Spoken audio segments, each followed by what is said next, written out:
शुरुआत करते हैं पहले एशियाई बाजारों से और संकेत थोड़े कमजोर नजर आ रहे हैं। हालांकि गिफ्ट निफ्टी तो हल्के हरे निशान में कारोबार कर रहा है, लेकिन काफी सपाट ओपनिंग यहां पर देखने को मिल रही है गिफ्ट निफ्टी की। लेकिन दूसरे अगर इंडाइसेस देखेंगे तो वहां पर कमजोरी है। कोरिया के बाजार लाल निशान में है, चीन के बाजार लाल निशान में, 0.5% की वीकनेस वहां पर है। हांगकांग के बाजार 1.5% नीचे हैं और जापान के बाजार हल्की बढ़त के साथ कारोबार कर रहे। थोड़ी देर पहले ये भी हरे लाल निशान में कारोबार कर रहे थे, लेकिन थोड़ी रिकवरी यहाँ पर जापान के बाजार में देखने को मिल रही है, क्योंकि एशियाई बाजारों से हम देखेंगे कि इस बीच बहुत सारे आंकड़े आने वाले हैं। चीन में महंगाई के आंकड़े आएंगे बुधवार को, तो उस पर नजर रहेगी। साउथ कोरिया, न्यूजीलैंड, मलेशिया जैसे देशों में सेंट्रल बैंक की पॉलिसी डिसीजन पर नजर रहेगी। और अभी थोड़ी देर पहले जापान में कुछ आंकड़े आए हैं जिसमें कि रियल वेजेस का जो आंकड़ा है वो 26 महीने के निचले स्तर पर पहुंच चुका है, जिसके चलते हम देख रहे हैं कि शुरुआती जो टिक्स मिल रहे हैं एशियाई बाजारों से वो थोड़े कमजोरी के साथ यहाँ पर कारोबार होता हुआ दिख रहा है। अब नजर डालें अन्य बाजारों पर, तो शुक्रवार के दिन हमने देखा कि अमेरिकी बाजार वापस से रिकॉर्ड स्तर पर बंद हुए। S&P 500 और नैस्डैक रिकॉर्ड क्लोजिंग वहां पर फिर से देखने को मिली। डाउ जोन्स में भी निचले स्तरों से अच्छा सुधार देखने को मिला। अगर S&P 500 के बारे में आपको बताएं तो 2024 में कुल 34वीं बार यानी कि 34 टाइम्स S&P 500 अपने रिकॉर्ड स्तर पर बंद हुआ है। तो यहाँ पर हम लगातार एक तेजी देख रहे हैं और इसको लीड कर रहे हैं टेक शेयर्स।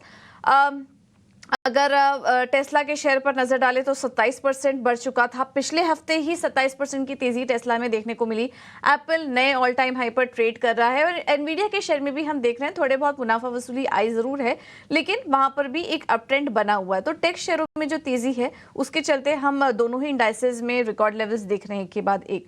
अब इस बीच लेबर मार्केट से जुड़े काफी सारे आंकड़े आ रहे हैं और जो जॉब रिपोर्ट आई है जिस तरीके से, अब उससे ब्याज दरों में कटौती की संभावना बढ़ चुकी है। और सीएमई फेड वॉच टूल जो कि ट्रैक करता है ब्याज दरों में कटौती की संभावना को, उसके मुताबिक सितंबर में अब कटौती की संभावना 77% बढ़ चुकी है।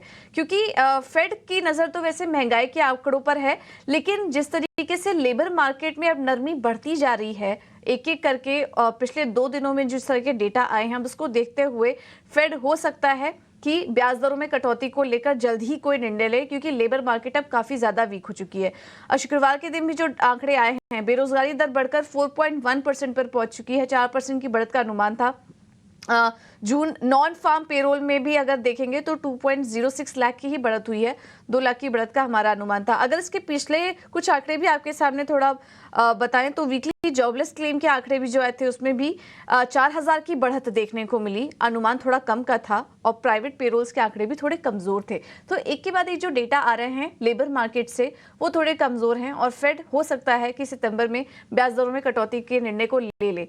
महंगाई पर उनकी नजर बनी हुई है, लेकिन ये जो लेबर मार्केट में लगातार कमजोरी बन रही है ये थोड़ा अब कंसर्निंग हो सकता है फेड के लिए।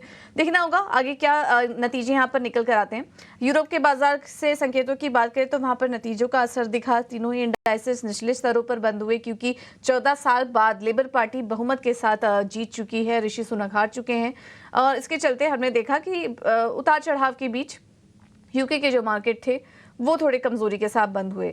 बेरोजगारी दर के जो आंकड़े हैं उसके बाद बॉन्ड यील्ड्स में नरमी आई। डॉलर इंडेक्स 105 के नीचे स्लिप हुआ और इन दोनों में नरमी के कारण हमने देखा कि सोने में तेजी आई और 1 महीने के ऊपरी स्तर पर गोल्ड कारोबार कर रहा था। मजबूत मांग के चलते कच्चे तेल में भी हम देख रहे हैं कि लगातार चौथे हफ्ते पॉजिटिव रिटर्न था। अभी भी 86 से $87 के रेंज के आसपास ही कारोबार कर रहा है कच्चा तेल और आगे भी मांग मजबूत नजर आ रही है क्रूड के लिए। इस वजह से हम देख रहे हैं कि एक रेंज बाउंड सेशन यहाँ पर देखने को मिल रहा है। तो कुल मिलाकर ग्लोबल संकेतों की बात करें तो काफी मिले जुले हैं। एक तरफ यूएस मार्केट से तो अच्छे संकेत मिल रहे हैं, बॉन्ड मार्केट और कमोडिटी मार्केट्स भी ठीक ठाक ही हैं, लेकिन कच्चा तेल में बढ़त वो एक कंसर्न हो सकता है। और एशियाई बाजारों की शुरुआत भी कुछ अच्छी नजर नहीं आ रही, क्योंकि इस हफ्ते काफी सारे डेटा पॉइंट्स आएंगे एशियाई बाजारों से, उस पर इस वक्त नजर बनी हुई है।